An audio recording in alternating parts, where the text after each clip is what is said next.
This is the Venus Cuckoldress Podcast, a place to learn all things cuckolding for the curious, for the passionate, and for the sexually empowered woman who wants it all.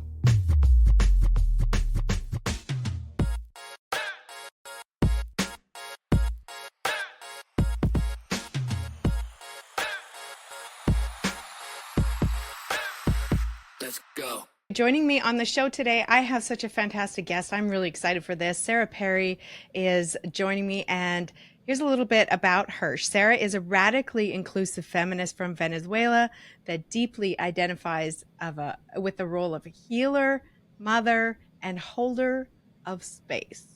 She guides two powerful growing humans and a slew of otherwise uncomfortable people in her private practice in Houston, Texas.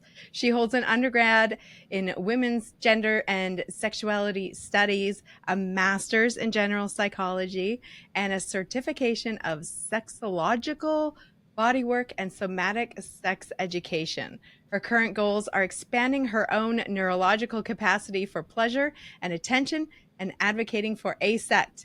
I've heard of this, certification for graduates of the field of SSE and SBW, and eventually garnering insurance support so more people can have access to this type of healing. So Sara, welcome to the show. Say hello to all the listeners. Hi, everyone. I'm Sara, and I want to give the land acknowledgement to the land that I personally am sitting on is unceded and also unowned land of the nomadic tribes of the Sana peoples, the Itakapa Ishak speaking people, the Coahuiltecans, and the Karankawa. I'm just amazed how you pronounced all of that. And I love that you did that. So thank you so much.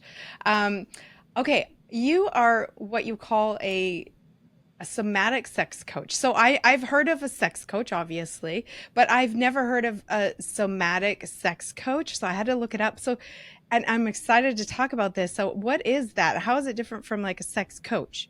So I use the term coach because it has to do with finding solutions. So many people can be all kinds of coaches for different things. Specifically for me, it's sexuality and intimacy. But somatics has to do with the integration of the idea of what's your mind, your spirit, and your body. So when we talk about somatics, we talk about what if all those were one thing, and the messages that your body's giving you every time you have an itch or a gut feeling, and it's like a very specific tension. What if all of those things are actually just as much a part of your brain and so much a part of your spirit? So we integrate all of that to start paying attention to the messages of our body and not just rationalizing our way. Right. So it sounds very holistic. Yeah, absolutely. Okay. So I'm excited to have you on the show because I've had, I've talked about cuckolding for so many years, and I sometimes romanticize it a lot. And it's just this beautiful, amazing kind of like, it's an amazing kind of relationship. And it's just so bonding and so loving, so trusting and all these things like that. But in real life, like, it's not easy, and there are a lot of big emotions and feelings and issues that can come up with couples. And I've had them reach out over many years. Lots of people say, can you please have someone on your show who can help with that? So I'm so happy to have you on the show today so we can go over some of these like common issues that couples have, singles or couples have, when it comes to cuckolding or the cuckolding lifestyle or this kind of relationship. So I'm excited. Let's dig in. So now, how, like, I know that with cuckolding, this is mostly a relationship for couples, right? There are some singles who can, I guess, hire like a dominatrix or pro-dom and have like a cuckolding session, and that's something, something on its own. But this is mostly for couples. So this is within the realm of an existing relationship. And then there are singles who are like myself, out there in the dating world being like, okay, this is something that I want to have. And that has its own set of like difficulties. Yeah. But what I have found over the years is that, there's some very specific challenges around cuckolding that when it comes to like women or men, around things like shame or fear of being, outed, or the discretion part is like major, and stuff like that. So, how would you be able to, in your practice, like be able to help couples when it comes to these kinds of things? So it would be really specific to the person coming and having an issue. If the couple comes in because they both want to seek a solution, normally one of them is kind of more comfortable with the role and the other one wants some other tools and support. Yeah. So I think a lot of the way that we start is because we always go little by little, you're like listening to what your body's saying and learning to feel comfortable in that sensation. And it can't happen like, bam, here's the scary thing. You have to feel it because you disassociate, right? So what happens is we start having conversations and then we create these scenarios. At first, they can be theoretical. Like imagine you are at a bar and your boss walks in or a peer walks in and your wife is actually talking to another guy. Like, how do we navigate this? So then we go through how does that feel in your body? Right? Let's talk about this Yeah. emotion. Then we just break down what could happen. Like, what are the real consequences? Because most of us have all of these big anxieties about things that are really unlikely to happen, Yes. but our bodies show up for us because they protect us. It's like this amazing tool we have, right? So acknowledging that that anxiety is a message and saying, oh, I'm so lucky that I get to have a body that communicates transparently. And now that I've gotten the message, I can process it however I choose to, is just so important and so empowering. Once you have that, you have kind of the stepping stones for moving forward in however you want to feel met. Hmm. Okay, something just really resonated with me with what you said, because you were talking about the fear being greater than it, it's kind of exaggerated.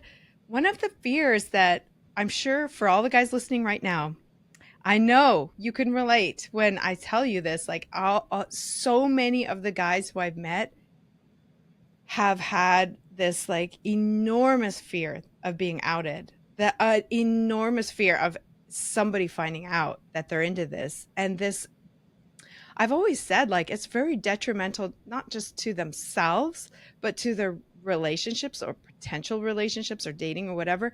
And it is hard for me because I'm like, okay, I understand that you don't want other people to find out. I get that. Like, not everybody's gonna be flaunting that this is what they like to do in the bedroom, but like, but to live in so much fear over that it kind of like rules your life, this like huge fear.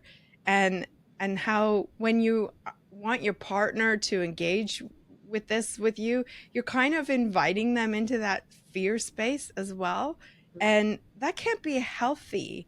So I like, have you come across a lot of this in your practice where guys are like, especially because you're within the sexuality realm, where guys and women, of course, but especially guys, when it comes to a fetish or a desire or fantasy like cuckolding, which is very taboo and very like, challenges the idea of masculinity and stuff, that they have this like irrational fear of being outed. Yeah, this is absolutely something that I'm even processing with clients that I have right now is how we reconcile masculinity with vulnerability. And that all has to do with this very toxic society that we all contribute to that doesn't have a clear path for that.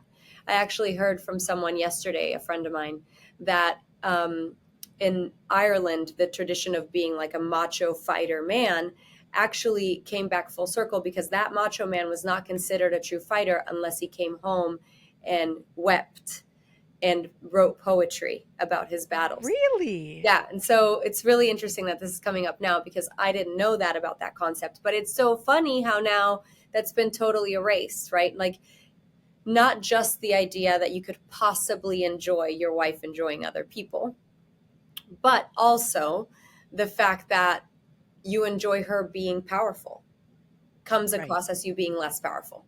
But if we're trying to rationalize it, the person that has control in power differential dynamics is always the person that chooses to give up control. That's the person who makes the ultimate choice of control. The person who says, I trust you, I feel safety with you. The moment that person doesn't feel that anymore, it's gone. So ultimately, the submissive person, 100% of the time, is carrying the weight of that. So when we start to rationalize it, if we want to rationalize it, absolutely the position of being the submissive or being cuckolded then translates to you being actually more powerful, because you were so powerful that you were safe enough in your power that you were free to relinquish it. Does that make sense? Oh my God. I have been thinking that in my mind for so many years. You've just articulated it perfectly. This is always something that I felt like where, because I feel like for a lot of the guys, it's just like, oh, I can't give up. I can't give up who I am because, she's going to disrespect me or she won't look at me the same or whatever. And here I am saying that, like, actually, like, we see that gift of that you're giving us of like trust and safety and like and giving up that power, and that being so monumental and just so amazing that we look at you in awe, like, are you like, that's amazing that my partner who I love is able to do this.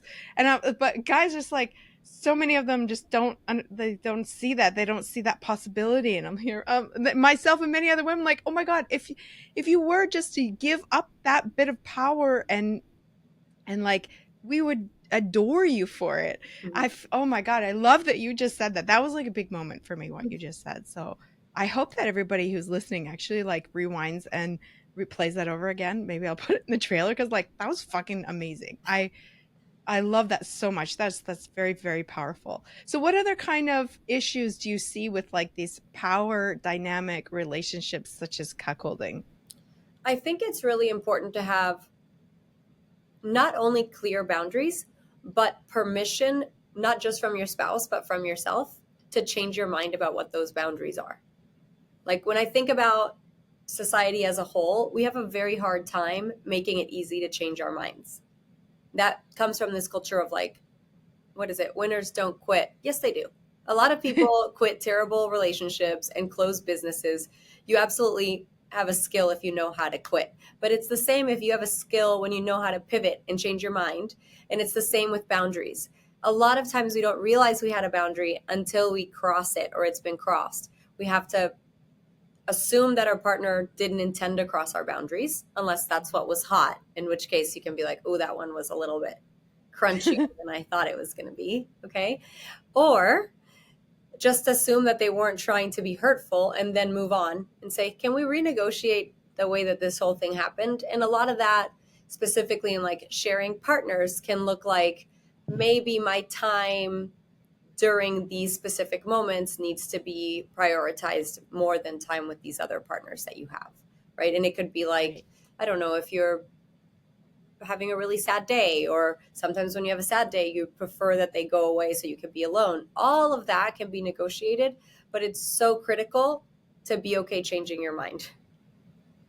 Okay, and I love that. It's so funny because like, I've talked to a lot of newbie couples into cuckolding over the years, and like, by far the first one of the first boundaries that they come up together with is like, no kissing the bull. So she's not allowed to kiss the bull because that would be like kind of romantic, and we don't want that because that's dangerous. And like, no, this Yes. is just sex.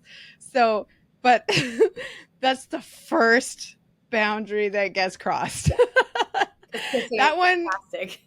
just flies out the window. Why? Because she needs to feel comfortable in that moment. She needs to feel like she's in it, and that she's in her sexuality.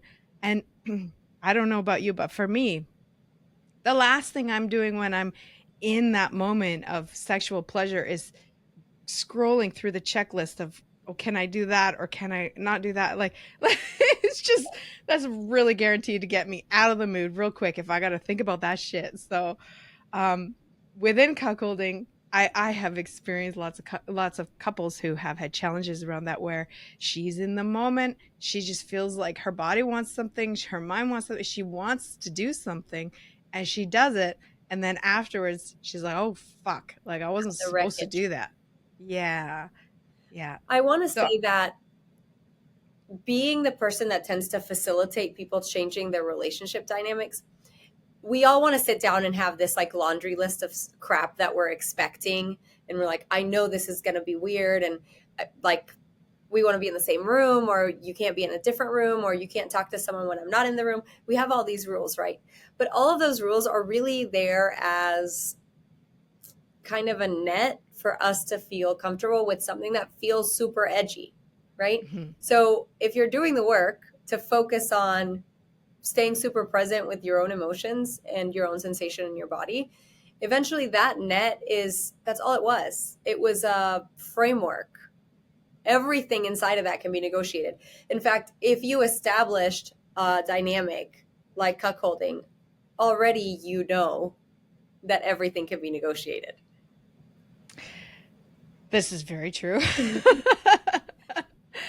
Yeah. Okay. So I love what you said about like it being a net because it really is. And that's why I kind of felt like I understand why there is the need for these rules, boundaries, and limits and stuff like that. It's about keeping your comfort zone boundaries where they are, Yeah. right?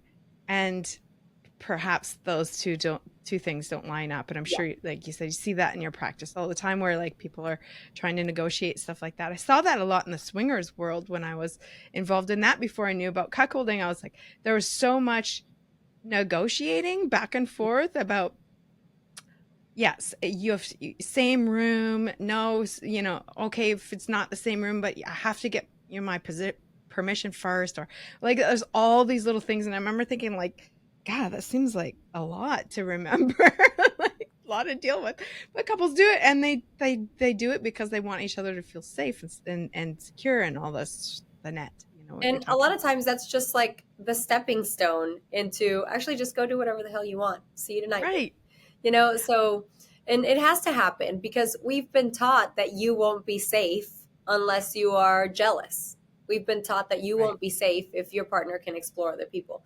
But we don't live in that world anymore. Like, I can probably still feed myself and my children if my spouse chooses not to be with me. Do you know what I'm Yeah. saying? Yeah. So Yeah. our safety gauge is still that safety gauge, but we live in this world where actually we're going to be fine. Yeah, we're gonna be okay. Yeah. Okay, let's talk about jealousy because yes, okay, over the years, many, many, many cucks have reached out to me, not knowing how to deal with this cucky angst, I call it, which is that like mix of emotions. This is terribly sexy and hot. She's going out with this other guy. She's never been out with another guy. Like this is, I'm scared. I'm nervous. I feel like I'm going to throw up, but also I'm insanely turned on. This is like this crazy thing of emotional stuff that happens with cucks when their partner is going to be having some sort of sexual encounter with somebody else, how they deal with that. Because it's one thing to watch cuck porn and be like, oh, that's fucking hot and sexy and everything like that. And whole other thing in real life to do this, it can go horribly wrong. And I love the fact that you're, in this holistic mode of healing and coaching with people, because this involve like cuck angst involves understanding what your body's going through. One minute they want to throw up, the next minute they've had the best orgasm of their life. Poor cucks, like this is a lot to go through. Yeah. How can guys anticipate what that might be like for them, or navigate it when they're going through it in a healthy way where it's not going to be detrimental to their relationship? Okay, so totally, yes, I want to acknowledge that this definitely happens, and it happens to people who have been doing it forever as well. I think that it's important to talk about like the physiology of it. Biologically, the same part of our brain that's responsible for sexual arousal is responsible for other forms of arousal. So, like being scared and running away, or freezing, right? Or fawning, like you're going into fake mode so that someone will be happy with you. So, it makes sense that a lot of these emotions happen at the same time as very intense arousal. I would suggest to people to create a boundary within yourself about maybe if your partner is going on a date, this is a conversation that needs to be had long after, not when the partner arrives from the date. Like, you don't get to throw a fit tantrum so that then you get more attention. Acknowledge, like, oh, it would be really nice and accommodating to get more attention. And I'll just say, I would love a lot of attention when you get home. And you can say that at the end of the date. You don't have to interrupt the date, right? It's like make little boundaries within yourself that seem attainable. Okay. And then when you're talking about those boundaries later, really acknowledge what was going on with your body. If you're in that moment where you're like processing all this crazy sensation, there's all kinds of YouTube videos for somatic body scans. And that's literally just a guided way to pay attention to everywhere from the tip of your nose to the tips of your toes to say, okay, this part was tense. What happens if I release it? Like usually if you have like a lot of tension in your stomach, you can change your posture and that dissipates. We have so much control over our what we're interpreting as a feeling if we just change our body posture. So, using some kind of guide that can keep you engaged while still paying attention to what's happening to your body and find ways to like change that posture and therefore that emotion and sensation can be like unleashing to this new power that you have over taking some control about how you're showing up with anxiety or with, angst. Oh my gosh. I think that was one of the best suggestions because I, up until now, haven't had much to suggest to these guys that going through that. And I know they reach out to other couples and like, okay, like, what do I do? Like, I'm going through this. They're literally like having this anxiety, like meltdown, like, oh my God, and help. And like, what do I do? But the YouTube videos regarding like paying attention to how your body is feeling and making corrections. Yes, this is definitely something that guys can do. So what is something that women can do to help support their partner during that process? I did have a couple on the show, um, and this was brilliant. She wrote him a beautiful letter before she left and sealed the envelope and was like, "This is for you if you need it. If you go through if you're losing it, if you're shutting down, if you're having that moment where you're just like, open this and read it." And he did. I don't know what it said. He didn't share, but like I just thought that was so nice That's to really be able to like think about that ahead of time and provide that kind of comfort for your partner. I thought that was amazing. Do you have any suggestions for what women could do to help support their guy when it comes to that? Yeah, I think that's a really sweet idea. It inspires me to think of like things that your partner enjoys doing. Like in psychology, we talk about sublimation. Sometimes, like a good way to handle big emotions that are negative is to distract yourself with other positive things, like going to work out or cleaning the closet, for some people. And most of us engage in those behaviors naturally. I personally think that that's a form of disassociation, and that it's okay to feel big emotions. Like we would benefit from just sitting in our big emotions and then think long term it makes us better people. But if we're not able to, safe enough, comfortable enough to yet, then go sublimate. Go do all the stuff you want to do. Maybe plan something for your spouse to be distracted, like have like him go out with the guys for drinks while you're out, and even if it's on his mind, there'll be something going on. Or maybe he could go to a movie, something that he enjoys to do, and you can plan it for him. And then you have a little bit of that like acts of service thing because you planned it. So they know you Ah, were thinking about them. And you also have something that's actively distracting them. a list of things to do, the Cucky list. Keep him busy. I love it. Like the Cucky do list. Yeah, the Cucky to-do list. I love it. Okay, and then for women, this is another big issue that I've come across is that like a lot of women feel shame around their own sexuality. I luckily have never felt that, I don't think. I've just always been slutty and been like, oh, whatever, it's all good. But I haven't struggled with it like most women have or do. And I get that. I could totally understand why they feel so much pressure to not, enjoy and celebrate their sexuality. But in a cuckolding relationship, kind of requires them to do so.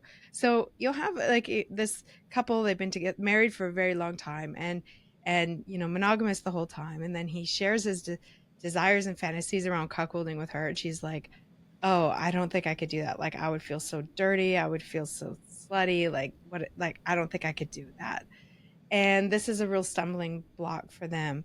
I am sure you come across this in your practice where, women have to deal with sexual shame and guilt. How do you best support them or help them with this? I think all we can do is try to like relight the match.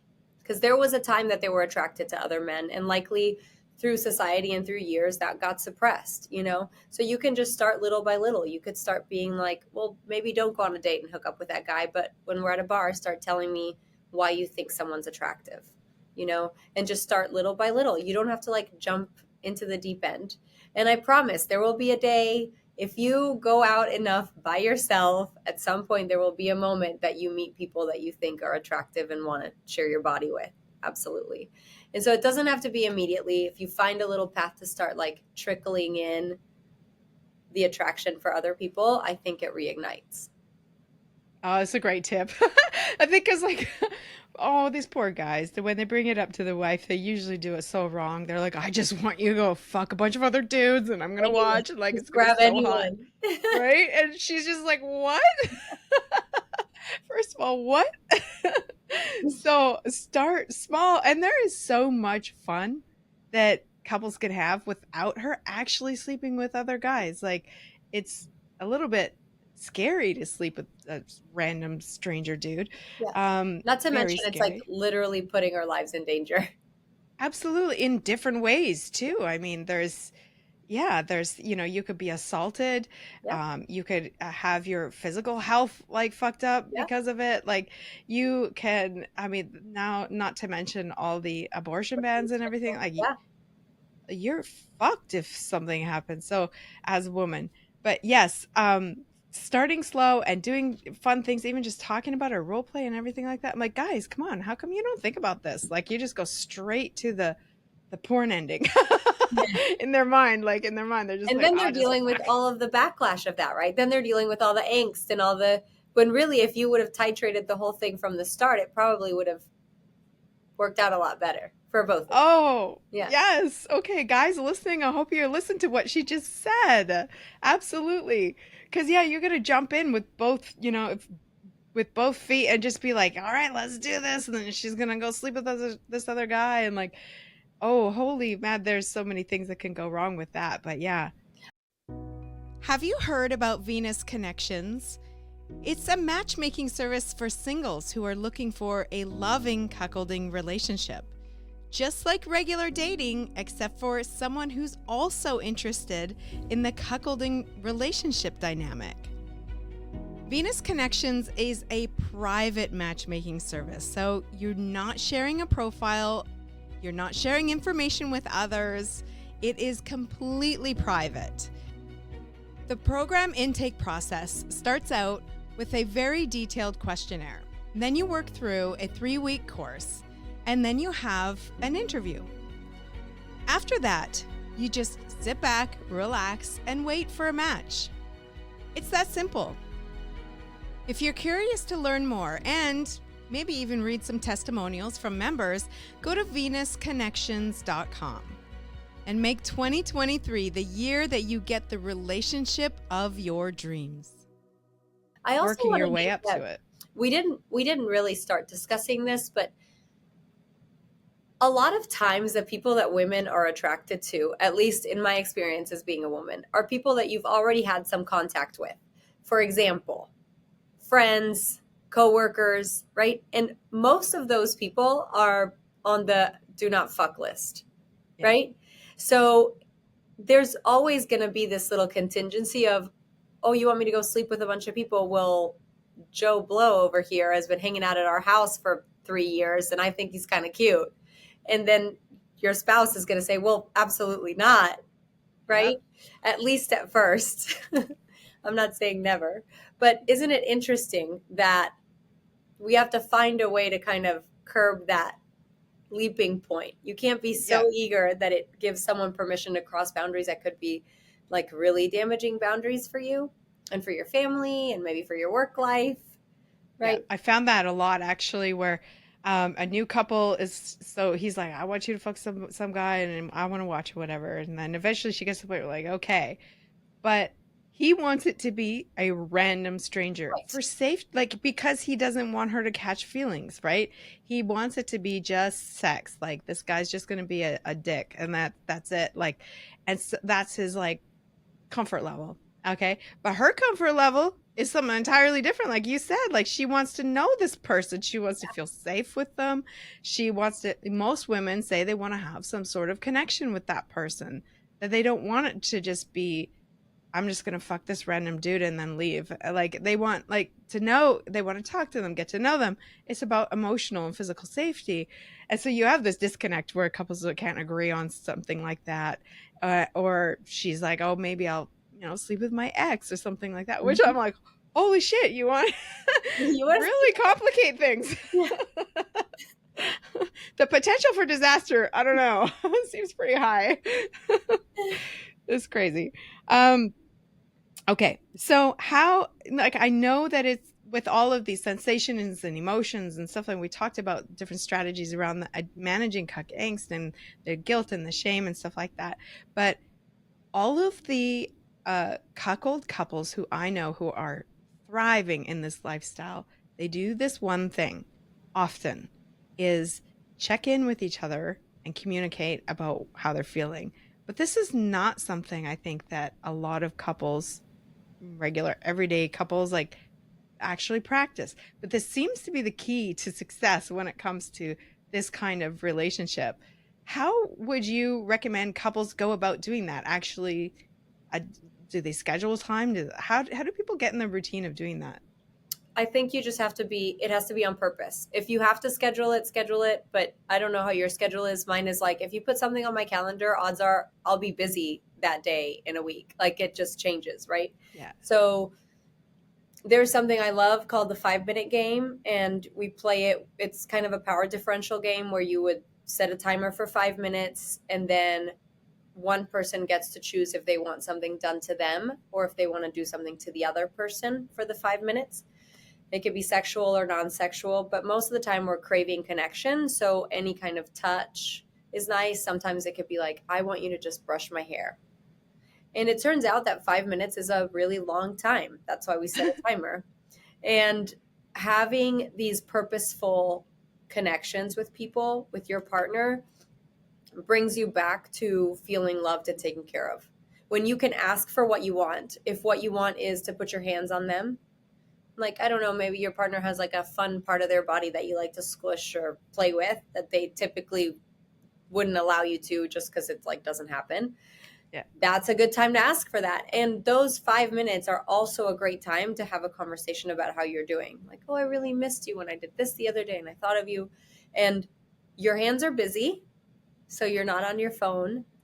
And typically, children are pretty good about leaving you alone if you're very connected to someone else for the moment. And if they're there, then they can be a part of it. Like, I'm jump on, but I'm doing this thing. Like, I'm brushing mom's hair right now, you know? Hmm. And make it just a part of your check in. And I like to make it a rule that good relationships have a 5 minute game at least once a week. And we think it's hard to find time to get together, but if you can't take 5 minutes, and that can be unscheduled, right? So it's not Yeah. like it could just be you got out of the shower and you're like, do you have 5 minutes for the 5 minute game? And most of the Hmm. time, even if you're running late, you have 5 minutes. I love that. I think that's so important. I would definitely have to schedule stuff like that because, like, I just feel like I forget. I would forget. You get so caught up in everyday thing, the everyday life of busy shit, especially, parenthood. Like you forget everything else. Just so involved in that. Um, okay, so one of the things that a lot of the guys in this lifestyle have written to me about, talked to me about, asked me about, booked private chats to me about is the same issue. In that they brought this up to their wife. She, may have participated in talking about it or whatever.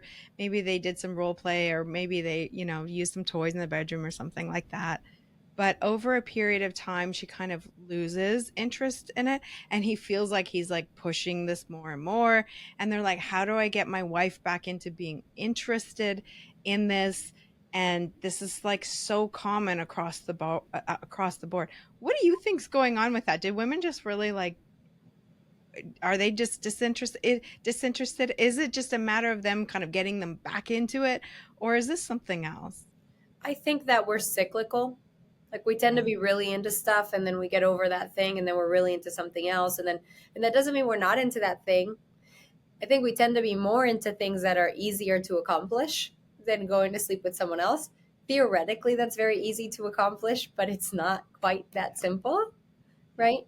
So I think we get like kind of navigate towards things that are easier to accomplish. Like maybe we're really into butt plugs for a while because you own them and they're there. Yeah. So you don't have to like hunt them down every time and feel safe with them. And you know what I'm saying? Yeah. So I think we're all cyclical, and I think you can absolutely bring someone back around to something if you just let it rest for a minute. Because otherwise, it gets annoying. It gets like, well, what do you talk? Like, I like other Yeah. things, right? Yeah. So I think it's important to allow someone to have their little ebb and flow. Oh, I love that.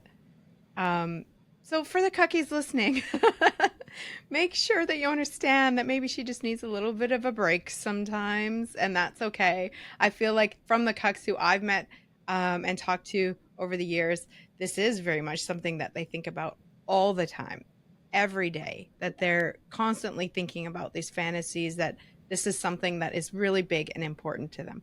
Okay, then the next question I have for you is another very common situation that I see in this lifestyle, in that he brings it up to her. She wants nothing to do with it. Nothing to do with it. And I feel bad for these couples because, I mean, just maybe she just like is not into it. Like, is that? And I tell these guys, I'm like, if she had this fetish where you were just like, oh, there's no fucking way. Like, there's no way.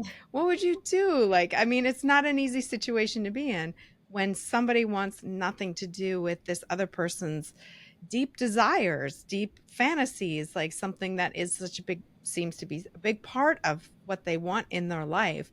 And what do you do? Are these couples just not compatible? Like, are they, what should they do? I mean, I think you kind of hit the nail on the head, right? I think sometimes you're just not into it and it's okay. We don't do, first of all, we tend not to know what we're even into when we first meet our partners, Yeah. right? But even if we are, that still changes over time. It's okay for your partners to have different, like what I call like triggers, like the thing that really makes you come Yeah. than you. It's totally okay. Hopefully, they're still willing to engage in some form of fantasy play. And I think that planting the seed for kind of fantasy play eventually loosens people up to the idea because we create patterns. So, like, if it's always hot and we're always telling the sexy story, then maybe it might happen. I'm not saying force it, right? But Right. I'm saying the odds of it happening are much more than if you would have never said anything, you Yeah. know?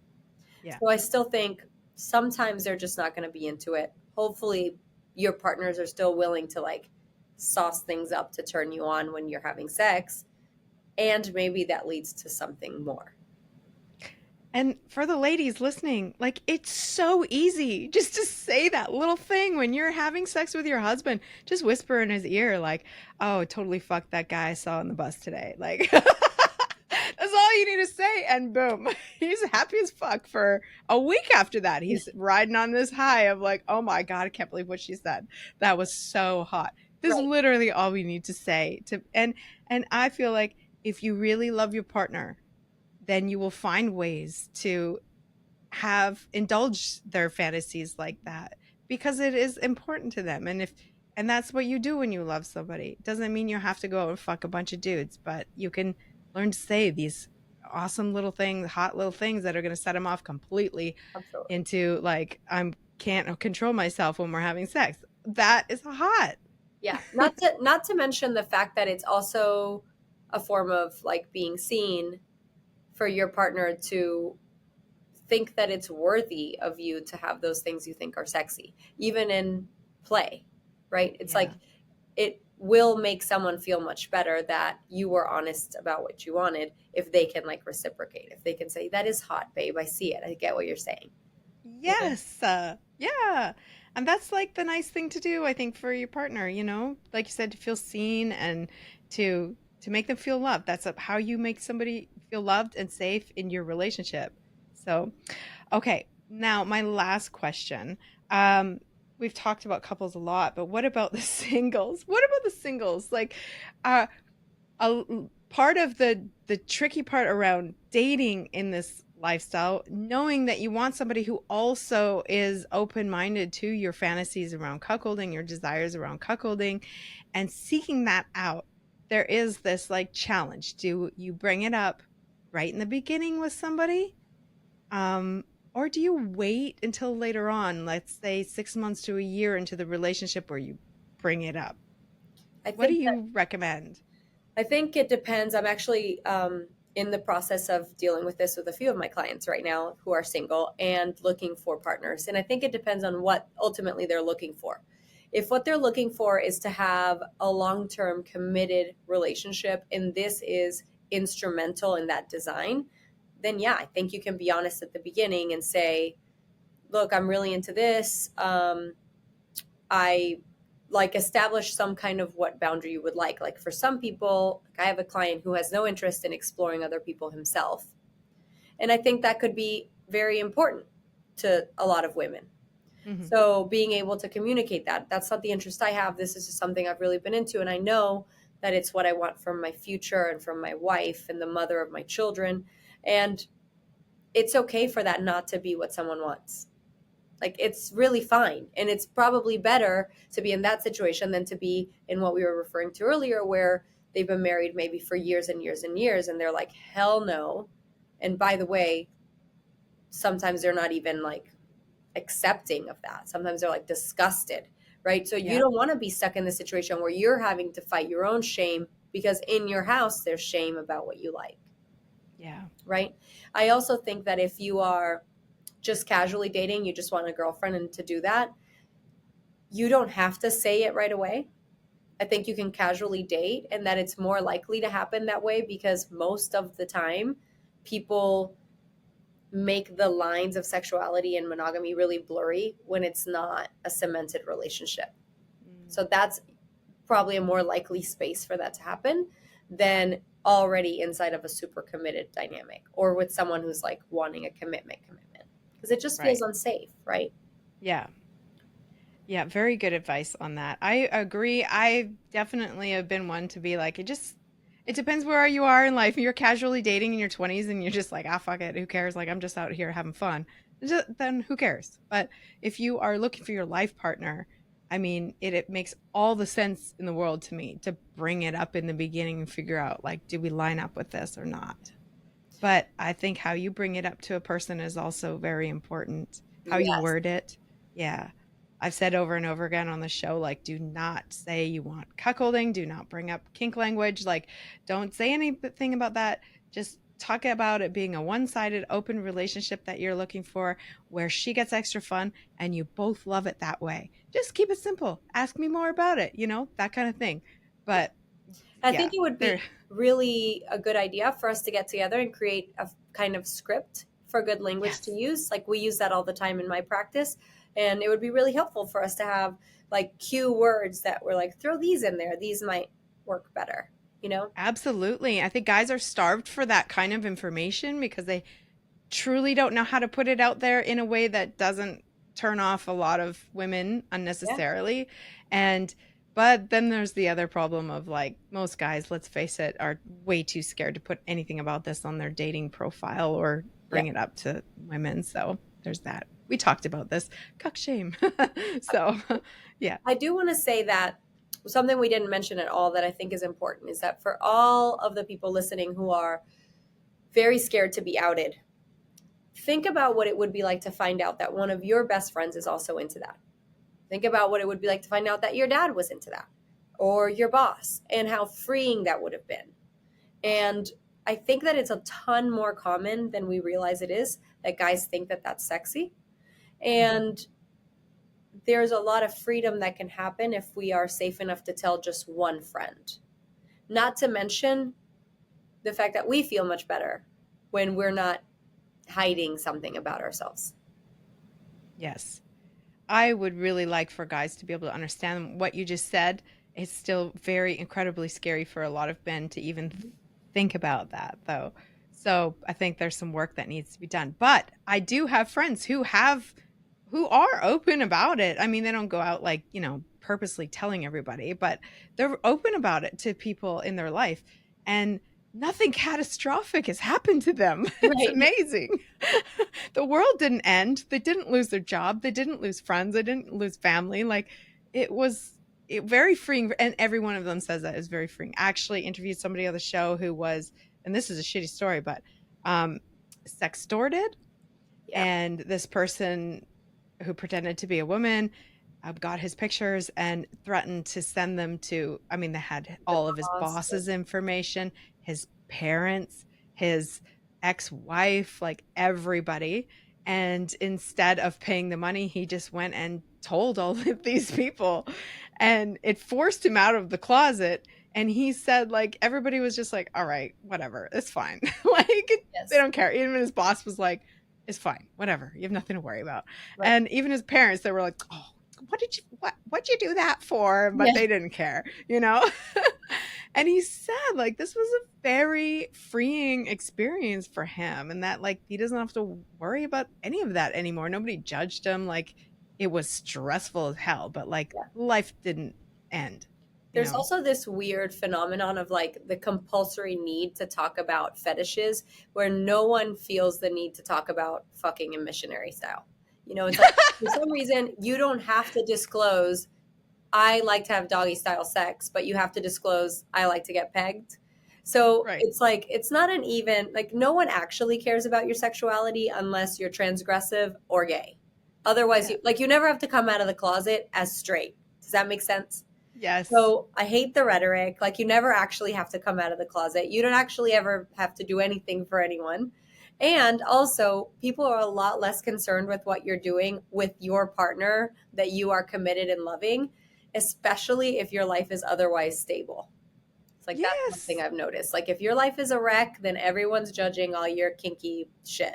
But if Yeah. your life is like put together, everyone's like, "Oh, that's very interesting of you." Yes, absolutely. If you're happy living your best fucking life together, Yep. I mean, really, nobody cares Yeah, what you're nobody doing in cares. the bedroom. Yeah. Nobody cares. Oh, I love that. Okay. Before I wrap this up, do you have, like, I'm going to post a link to one of those YouTube videos that you were talking about. Mhm. Um, do you have any other resources that you would think would be helpful for the listeners? Well, I love my field of work. There's not a ton of us, but there are, if you look up somatic sex educators, I think that would be an amazing place to start. And most of us are doing virtual work with couples or groups too. Some of us, I have some friends in Canada that are doing like group sessions and group sessions for couples. And so joining something like that could be an amazing way to feel much more connected to your partner, into your own integrity, and like doing what you want to be doing and in the boundaries that you want to be doing it. And so, yeah, I really would recommend that someone find someone that studied the kind of stuff I studied because it's life changing stuff. Oh my God, absolutely. I can see it being so helpful for people who are in this lifestyle, hugely helpful. So I will definitely post all the links that I can in the show notes for today.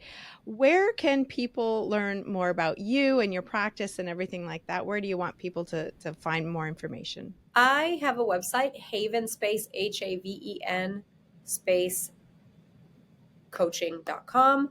And then that has a YouTube channel. It's the same, Haven Space Coaching, and an Instagram, Haven Space Coaching. So any of those avenues. And I'm on LinkedIn, Sara Perry, SSE, Somatic Sex Educator.